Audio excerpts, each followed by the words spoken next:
The summer of my junior year in high school, I was on the Rockette team, it's a drill team. We practiced all summer long. And the new principal and the family was moving into town that year, and there was rumor they had a lot of hot-looking guys in that family.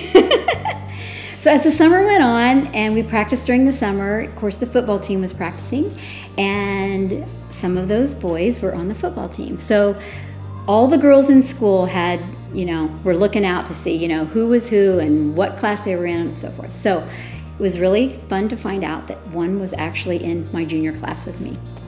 When we started school, I think I had my eye on Dan pretty much from the start. We were in French class together. He sat either behind me or in front of me.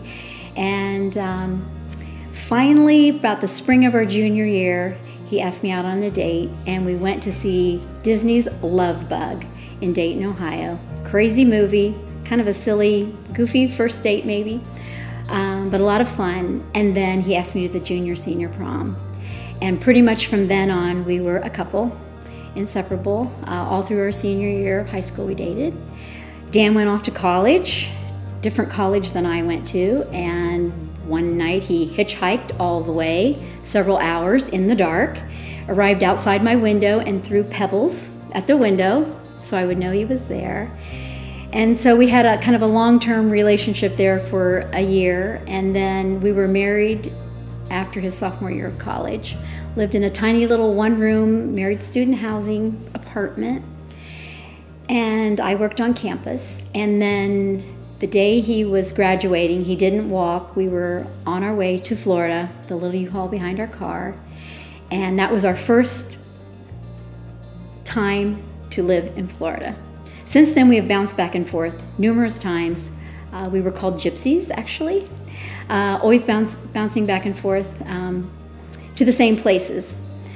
But, Dan was a perfectionist, loved carpentry work, and throughout our married life had various jobs, taught school for a while, loved his students, was sure that the Lord was going to return before 1980, and he would tell his fellow school teachers, "We will not see 1980. I'm just warning you, someday if we come to school and poof, we're gone, the Lord has returned." And only taught school for several years, moved back to Florida, learned to work with his hands, which became one of his loves, finished carpentry. And so throughout that time, he and his brother Joel started cabinet business and did that for a number of years. Had his own construction company in Ohio, worked for a plumbing company for a while. Then we spent 2 years in ministry at Three Hills Inn in Warm Springs, Virginia. And that was a passion of Dan's for 2 years, to run a bed and breakfast with the intention that it was ministry oriented for pastors who were burned out, needed a vacation and couldn't afford it. And Dan jumped in 2 feet, head first, with that passion for that ministry. And then Brother Joel called after several years and said, would you like to come back to Florida and go back into the cabinet business with me? So we did. Dan came down here by himself. We were separated for several months. And so our last time to Florida has been permanent. Been here 17 years. And his time at Adams Brothers Cabinetry was probably one of the highlights of his life, because at that point in time, he got to become a leader and an encourager. And his goal every day was to look every employee in the eye, shake their hand, smile, tell them they were doing a good job, and say, "You have potential." And that's one of the things that we remember so much about him, and one of the things that we lost during his disease. And so the past few years have been difficult. No communication because he couldn't speak. You kind of lose your gifts and talents when you don't have the memory and so forth. But he was always such a loving and affectionate dad, such a rooter for his kids, whether they were playing football, running cross country, running track, in schoolwork in general, just a champion for his kids. I miss him already. We had a wonderful 41 years of marriage together.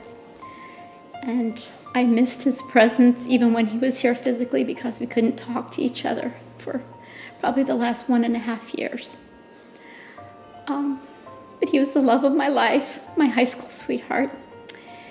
And I will be forever changed by him and the things that he taught me.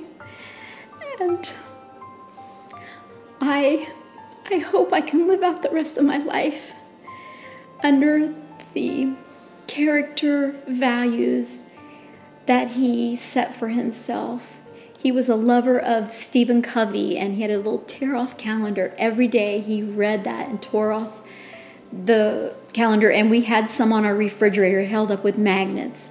It was, seek first to understand and then be understood. And those things were so important to him. And I know it made an impression on his children, and I hope as a lasting legacy to him that I will continue to live out the rest of my life having those values that he treasured so.